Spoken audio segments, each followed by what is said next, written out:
क्या है देवभूमि की जनता का मुंह? किसकी बातें हैं सच और कौन बोल रहा है झूठ?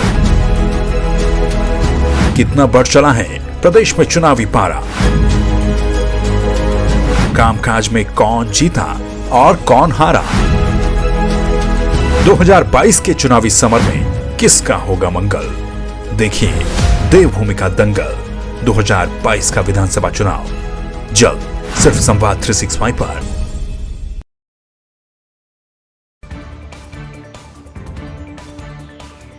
रुद्रप्रयाग की जखोली में सामाजिक कार्यकर्ता चिरंजीव सेमवाल की भूख हड़ताल को एक हफ्ते से भी ज्यादा का समय हो गया है। भाजपा विधायक भरत सिंह चौधरी के लाख मनाने के बाद भी भूख हड़ताल नहीं टूटी, जबकि उनके स्वास्थ्य में लगातार गिरावट आ रही है। बता दें कि बधानी छेनागाड़ मोटर मार्ग निर्माण और बरसिर बधानी मोटर मार्ग को हॉट मिक्स करने की मांग को लेकर सामाजिक कार्यकर्ता चिरंजीव सेमवाल की भूख हड़ताल जारी है। सेमवाल ने कहा कि जिलाधिकारी और उप वन संरक्षक को धरना स्थल पर आकर स्थिति स्पष्ट करनी चाहिए। कई बार जो ये होता है कि भारत सरकार में फाइल जाती है और वो कई उस पर जो है नुक्स लग जाते हैं, कई चीज़ें छूट जाती हैं, जो कि बार बार फाइल वापस आती है। उसकी जवाबदारी कौन लेगा? तो विधायक जी ये बताइए, नहीं बता पाए कि उसकी जवाबदारी कौन लेगा। तो हमने कहा कि आप जो है कल संबंधित विभाग को लेके आइए, वन विभाग को, लोक निर्माण विभाग को और जिलाधिकारी महोदय रुद्रप्रयाग को लेके आइए और तभी हम आगे वार्ता करेंगे। और जब तक हमारा ये हमने माननीय विधायक जी से ये निवेदन किया है कि जब तक हमारा बदानी छेनागाड़ की स्वीकृति वन स्वीकृति हमको नहीं मिल जाती है और बरसिर बदानी हॉट मिक्स की टेंडर स्वीकृति जब तक हमको नहीं मिल जाती है, तब तक हमारा आंदोलन जारी रहेगा। पिछले दिनों से देखने में आया है कि बीपी थोड़ा स्थिर है उनका और ब्लड शुगर उनका डाउन होते जा रहा है और फीवर भी नॉर्मल है, बॉडी की हिस्ट्री भी नॉर्मल है और ब्लड शुगर थोड़ा घटता जा रहा है, बीपी भी स्थिर है इनका और ऑक्सीजन लेवल भी नॉर्मल है इनका और वो वेट इनका घट रहा है। कितना घट गया? ये एक हफ्ते में लगभग 2-3 किलो घट गया। लोग 20 सालों से जो है अपना जो है बधानी से छेनागाड़ सड़क की मांग कर रहे हैं, तो उसमें वन भूमि को जो ट्रांसफ़र करनी है जो ज़मीन, वो प्लांटेशन के लिए कम से कम 15-16 हेक्टेयर ज़मीन है, उसके लिए जगह नहीं मिल रही थी। अब हमारे एसडीएम जखोली ने उस पर पूर्ण तरह से अपने रेवेन्यू विभाग से उसे कुमड़ी पटवारी क्षेत्र के पास जो है वो भूमि ट्रांसफ़र के लिए, प्लांटेशन के लिए वो तैयार कर दी है और उसका जो है वन विभाग के हमारे अपने एसडीएम महोदय के स्तर से जो है शासन को पहुंच चुका है और उसमें वन अधिनियम की जो वन भूमि की जो स्वीकृति मिलनी है उसमें थोड़ा डिले होगा।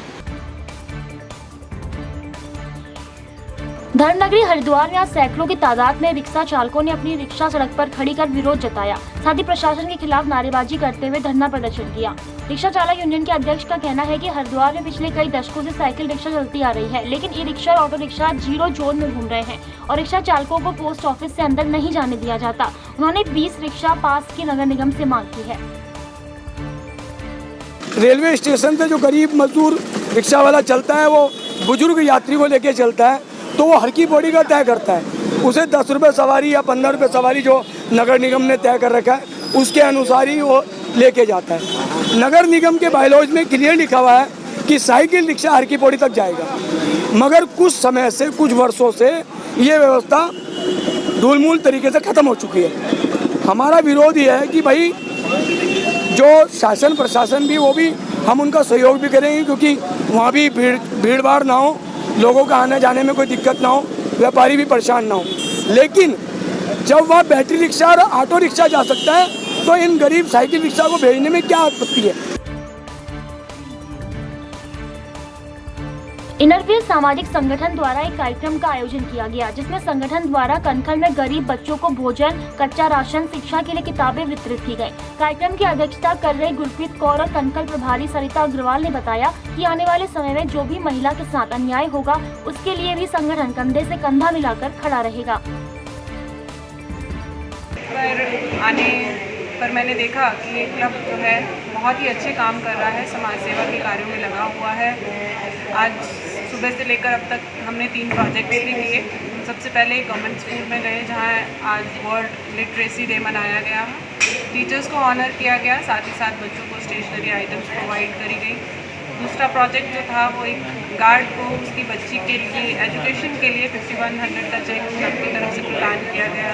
इसके बाद कुछ ज़रूरतमंद लोगों को राशन प्रोवाइड कराया गया क्लब की तरफ से। जो हमें आगे से ऊपर से जो जिस तरह से प्रेरणा मिल रही है समाज सेवा के लिए, तो मैं अपने सीनियर्स की बड़ी शुक्रगुजार हूँ कि उन्होंने हमें इतने अच्छे अच्छे प्रोजेक्ट्स दिए हैं जिनको हमने किया।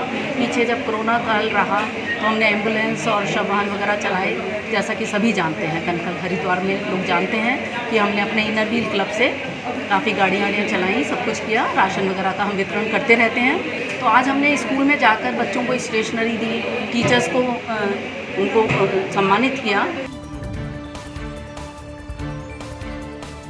बागेश्वर से फिरौती के लिए 2 नाबालिगों के अपहरण की शिकायत के बाद बागेश्वर पुलिस ने एसओजी की मदद से चंद घंटे के अंदर ही बच्चों को नैनीताल से बरामद कर आरोपियों को गिरफ्तार कर लिया है।